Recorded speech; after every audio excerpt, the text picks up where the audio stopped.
Well, yeah, fucking what a spectacle. I think to be given such a fucked up situation like the world is at the minute, and to make the best of a bad situation, and I want to see a pay-per-view of cinematic fucking movie set matches going forward. Fuck live arenas. We don't need crowds no more. Right? Just give me movie sets. Give me WWE the movie. Drew defends his title on the Scottish Moors. No, I thought the Firefly Funhouse was brilliant. Like the little throwbacks there, the puppets saying, "Oh, that's such good shit." The SmackDown Fist art story, man. The NWO throwback. But yeah, shall we have a little quick before we get into 2004? Shall we have a little bit of a modern day dive into them WrestleMania? So we run down what we saw over the 2 nights, then, Michael. So we opened up with Cesaro, right? Maven scale it. So because there's like 150 matches to get through. So let's Maven scale it. So we opened up on the pre-show of night 1. Cesaro defeated Drew Gulak. 2.5 Maven. Okay. Alexa Bliss and Nikki Cross, they defeated the Bukkake Warriors for the Tag Team Championships of SmackDown. Well, they're not have Raw and NXT, but they don't defend them anywhere else apart from like SmackDown. It's wherever the challenges and really. So. It's fucking bullshit. Go back. Sort out your division and come back again because it's terrible at the minute. 2004 SmackDown division. They don't need a tag team. It's division. just as bad. They need a mid-card division. They need tag teams. Just That's like what I mean. The problem we're They've not having. got tag teams at the minute, so give them a mid-card title. Fuck off. Don't be giving Divas any more titles. They've got enough. They've got fucking 3 of them as it is. And they've fucked them 2 up, as we'll get onto in a second or 2 at WrestleMania. Elias, in what should have been a pre-show match, and they snuck it onto the main card, defeated King Corbin. Walking out pretty sound to say he had a Kurt Angle incident. Yeah, very much so. But look at Kurt. Kurt's like, he's laughing it off. Yeah, granted, he's still in the wheelchair and he can't wrestle anymore, but that nasty cut on the back of her head, that's soon fucked off, didn't it? Yeah. Becky Lynch in the shocker, one of the early shockers of night 1, she defeated Shayna Baszler for the Raw Women's Championship. Yeah. Shayna should use choked her. Wasn't expecting that, yeah. No. I think the women's division is about in the same situation where you've got a couple of big girls in Charlotte and Becky Lynch, and then you've got all the mid-carders. And unfortunately, Sasha Banks and Bayley, they fall into that as well. You've got all these mid-card divas that wouldn't look out of place in a diva search, where you've got an opportunity to make 2 new main eventers in Rhea Ripley and Shayna Baszler, and fuck I get why they're doing that with Charlotte, because it puts a big name on NXT. NXT, yeah, exactly. They're hoping that taking a flare onto NXT, because it's all about the AEW ratings war.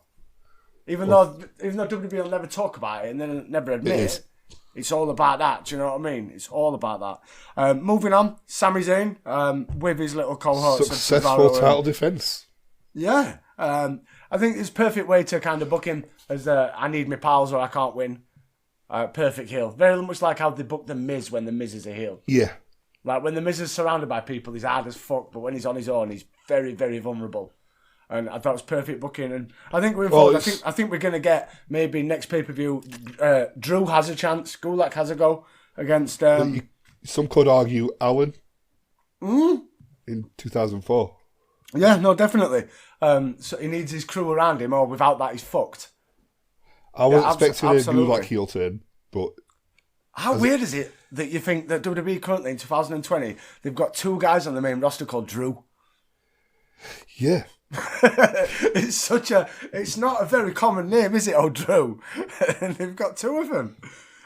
Moving on then, John Morrison defeated Jimmy Uso and Kofi Kingston in a triple threat ladder match for the SmackDown tag titles, which was brilliant. Like, John Morrison was fucking diving all over the show, which I expected him to do. Until the finish for me.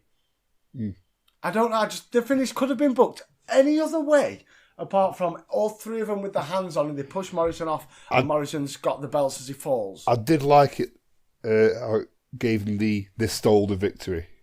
Oh, of course, but I don't know. I wanted something. You know me, Michael. I always want something a bit more spectacular. But could we have a tag team other than New Day or Usos? No, because there isn't a tag division.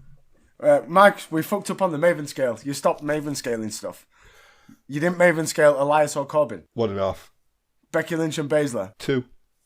Sami Zayn with Cesaro and for Nakamura against Daniel Bryan with not 2.5. Big Drew. They're 3. 3. Jomo, Jimmy Uso, and Kof. 3.5. Okay, moving on to one of my favourite matches. Apart from, if the main event wasn't as good as it was, this was my match of the night. Owens and Rollins. No disqualification after. It was about 10 minutes of a normal scrap, and then it finished dodge, and then, no, let's finish it properly. And Owens is in a Shane McMahon jumping off shit. 5. I thought it was a brilliant spot. Yeah, I thought it was brilliant. 5, I thought it was great. That should have been over the world title. Yes. Or over the Universal title. Not the fucking stupid jobber matches that we had. Like horrible squash matches. Like you knew night 1 was going to be night 2. And if night 2's match was on night 1, you knew night 1's match on night 2 would just be the same. I like the outcome-ish because we've got permanent guys as champions now. Yeah, which is we've not got what we need. Fucking we need actual pay-per-views build up to storylines around your world champions. Braun beating Goldberg in like 2 minutes. I'll give that 3. A 3. Oh, I would have given it like a fucking 0.5. I thought that's how he books Roman. No, yeah, but of all the moves to give him, and I do believe that a power slam. I don't know. I just feel like I feel like I'd buy more into a power bomb or something like that. I do believe though that was the actual match Roman was supposed to have. Oh, of course. It would have been spear. Go for the jackhammer. Romans get out and probably hit a Superman, and then spear. Victory. I think it would have been something along them lines. And then night 1 finishes with the absolute spectacle that 10. was everything. 50 million Mavens. That we can't call it a buried alive match because of circumstances at the current time. Boneyard match. The American badass, sort of. Undertaker He's the only taker to Allen. win a buried alive. Yeah, he's finally. It took him fucking, I think, 30 years. 30 years. It took him long enough. But everything about it was amazing. From the teleportation at the end. Just everything. It was brilliant. The Druids. Going one at a time. I think, like, I'd like to have the Druids to have been de-hooded and maybe have, like, people of Undertaker's past. That Big red pretty cool. Yeah, just somebody. Big I don't know who. I think maybe it would have taken away from the value of the storyline of AJ and Taker. Maybe have. I'd say we spoke about this off air. I wish Michelle McCool would have been there. I don't know for what reason, but yeah, just she would have been the one to turn it around, or maybe like Michelle McCool appears sat when he jumps into the dumper. Do you know, before Undertaker teleports or something? I don't know. But absolutely fucking 50 million Mavens out of Mavens. It was brilliant. So that was night 1. Leading on to night 2, it's amazing that Natalya still kind of gets booked because, you know, Natalya, she's perfect, right? Perfect. If she were anybody else. If she had more charisma. Yeah, technically sound. There's nobody that even comes close. There really isn't. But there's just something about her. She's just a dumpy gimmick. She's just, look at me, I'm a heart. And she's never gone on from that. And I think that's always been the issue. That was always the issue like with Tyson Kidd and fucking Bulldogs lad, D.H. Smith. Yeah. I think for me, they were always just weird hearts. Like, technically, she's absolutely technically sound. But the time and time again, Natalya gets in storylines and she doesn't get over, but she doesn't get booed. She's just meh. I think she's just there now as a glorified enhancement. Yeah, veteran just to put talent over, maybe. Yeah. And obviously she does that job. Liv Morgan, who's kind of lost now, she's the victory. She's forgotten that she was having lesbian love, Asia Lewy Lana. Boom, that's gone, hasn't it? Just bang like that. Since Ruby Riott came back. Gone. Ruby coming back, all of a sudden she's not lesbian with Lana anymore. That's it. So how many Mavens for Liv Morgan and Natalya? 1.5, 2. 1.5, probably get 0.5 again. Charlotte Flair defeats Rhea Ripley for the NXT Women's Championship. In another shocker. Very. What did you make to Charlotte beating Rhea? I thought it was a decent match. I'd give it 3 Mavens, but... 3 Mavens? No, 2.5. I'm going to say it weren't that good. It were alright. If Rhea Ripley would have won. See, for me, I understand... But I get why. I get a big what name you're on saying. NXT. It's having a big name on NXT, of course it is. AEW ratings were. Of course it is, because AEW matters. But also, if you're trying to create new women's stars, Rhea Ripley is a beast. Especially how they built her in the promo packages when she first came on, and the Mae Young Classic, everyone was saying she's Charlotte Flair and stuff like that. If you're building her and now she's like a female Pete Dunne, she's a beast. She should have gone over. I'm sorry. You could have a return match on NXT, make it a 30-minute fucking Iron Man or something, and then have Charlotte go over, because that'll get your ratings as well. Yeah. So, I don't know. Moving on, in another pre-show match that made the main event, Aleister Black defeated Bobby Lashley. 7 minutes. It was given quite a long time. Yeah, with about 7 seconds build. How many Mavens? 1.5. 1.5. I'd say 0.5 again. That'd be nice. In my favourite match, if we ignore the cinematic stuff of the whole entire weekend, Otis defeated Dolph Ziggler, and GTV prevailed. Mandy Rose, she comes out, she helps Otis. Otis walks away with his girl. It's a bit weird seeing them kiss. Go on, Otis. Absolutely. WWE is the sort of place. You stopped that butthead. WWE. Yeah, for those that don't know, Mike got called out and called a butthead by Dolph Ziggler on Twitter, which is quite funny over the WrestleMania weekend. But yeah, the WWE is very much like the soaps in England, where the ugly fat guy can always get the hot woman.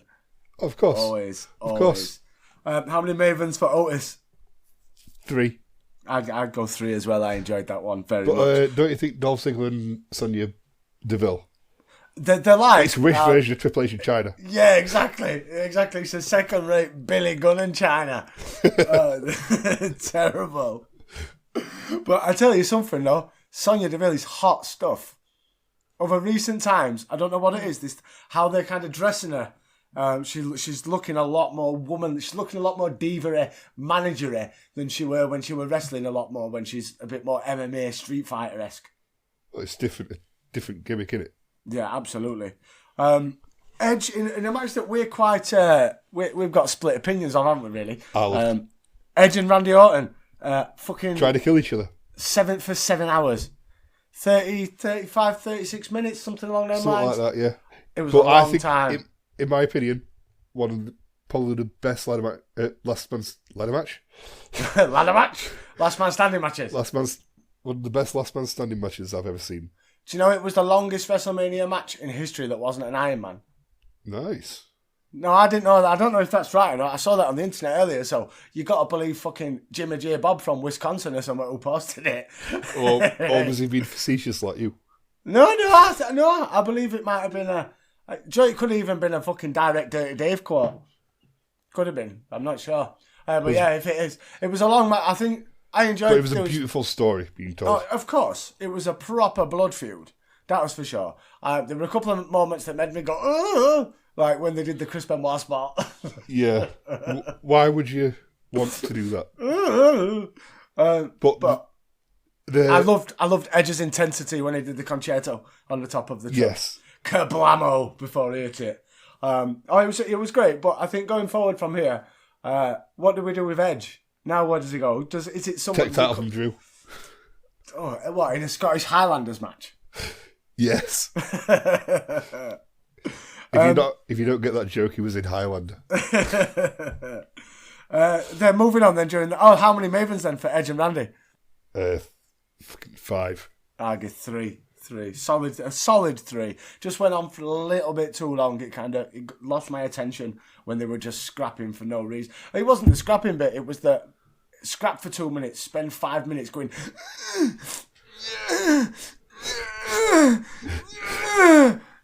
Well, you got to make some kind of noise with no crowd. Sound effects. Well, I took an idea from a kid on YouTube and I started playing wrestling sound effects in the background, and it didn't really help. The Street Profits, Angelo and Montez, they defeated Angel Garza and Austin Theory with Zelina Vega for the Raw Tag Team Championships. How many Mavens for the tag match? See, the fact that you've got 2 jobbers going against the tag champs brings the score down to 2.5. 1 Maven. I'll give it 1.5. 1.5. 2. Fatal 5-way elimination match for the SmackDown Women's Championship. Bayley defeated Lacey Evans, Naomi, Sasha Banks, and Tamina, the veteran, The veteran Tamina. That's what they kept calling her, the veteran Tamina. No, the veteran Tamina is a word for shite. Bless her. She tries, but she's fucking terrible. Terrible. She's got Nia Jax syndrome. Or Nia Jax has got Tamina syndrome. They both have Bull Nakano syndrome. Not Bull Nakano, wrong one. Bertha Faye. Bertha Faye syndrome. Big women find it, I don't know, awkward to move quickly around the ring. Yeah, because you don't see that with big guys. No, but if you look at your big guys that could move, like your Bam Bam Bigelows, do you know what I mean? Like Kevin Owens. Because Kevin Owens ain't a small guy. Joe? Samoa Joe. But then you get the female equivalents. Your Nia Jaxes, your Taminas. And they're awkward. You've got to run into them. They will never run into you. Yep. So how many Mavens for Bayley, Lacey, Naomi, Sasha and Tamina? No. 3.5. It would have been 4 if when Sasha gives Bayley a title, the lights dark down around everything around Bayley's like in darkness. So Sasha's now in Bayley's shadow. Oh, she should have jumped her right then. See, well, I thought we were going to get a face turn, but what's the point of having a face turn when there's no live crowd? Yeah. I think that was the only reasoning in my mind that I could think why. Do you know what I mean? If that was a live crowd, that could have been like Sasha Banks' face turn of the big pop and she wins a title and she's the new face on SmackDown. But when you've not got the live crowd there to soak in the emotion and stuff like that, I think that's the reason why they probably didn't go with anything like that. But I did quite enjoy it. As women's matches go, it wasn't the worst. I think it was better than the 6-pack they had during the first part of this brand split. Yeah. I think what helped this and what helps a lot with these multi-person matches is the elimination aspect. Yeah. So you can get certain little angles that play out. So like in this one, the angle that played out was the 2-on-1 from Bayley and Sasha, other role models, onto everybody else. And then are they going to break down? Is it going to break down? Do you know what I mean? Are they going to start scrapping? But no, it was all right. It wasn't all right. It was all right. Now, speaking of all right, Firefly Funhouse, FFH, The Fiend, Bray Wyatt, defeats John Cena. I presume he defeats him in about 15 minutes of fucking pure joy, from NWO to the puppet saying that's good shit, to the fist, to the throwback to John Cena and Kurt Angle. It was fucking amazing. What did you rate Taker, AJ? 50 million. 50 million for this one as well. It was absolutely brilliant. I thoroughly enjoyed. I thoroughly enjoyed the match, the storytelling, just everything. Like when Cena came out as the NWO, it was like everything about it was just perfect. It was like the minute he went through that door, when the puppet was saying "Go through the door," Bray's gone that way. It was like it turned into Bray suddenly controlled him. And did you notice that we had a little picture of CM Punk in there? We did. Did you notice that we also had a little picture of Luke Harper in there? We did. Those little, I just don't, them little things like that. I love it. Absolutely love it. And Jericho. Things like that. And Jericho's in there. But yeah, I thought that was on par with the different feel. Because you got a nostalgic, and it made me laugh. Like when the puppet dropped the Vince line, that made me fucking howl. It's good shit. Compare it to the cinematic kind of delivery that AJ and Taker gave you. That was still the same type of match on location, but such a different presentation, and you got different emotions you went through while watching the matches. I thought it was absolutely brilliant, fucking brilliant. And leaving on to our main event, it was fucking terrible, but we got the result that we all wanted. Make way for Drew, British World Champion. 1, 2, 3, Drew McIntyre. Congratulations from the Our Era podcast. The first British World Heavyweight Champion. You're the Andy Murray of professional wrestling. No, I like Drew. Yeah, I like Drew. I like Andy Murray. But when he loses, you're a stupid Scottish bastard. But when you win, it's God bless Britain. So how many Mavens for Drew against Brock? So it's only the fact that it's now the first British champion that gives it the score. 4. 4. Ooh, I'd go 5 Mavens out of 5 Mavens. Purely for the result. Because they could have easily, you know what they're like. Vince is a cunt for this. Yeah. They could have easily gone with Brock going over and Brock going for another 6 months and burying Drew, and that's it. But yeah, overall, so then, Michael, before we get on to 2004, if WrestleMania 36, Part 1 and Part 2 was a tag team of the RE era, who would it be? The world's greatest tag team. Yeah, nice. Anyway, shall we, that was a nice 20 minutes, but shall we get on to 2004? I think we should.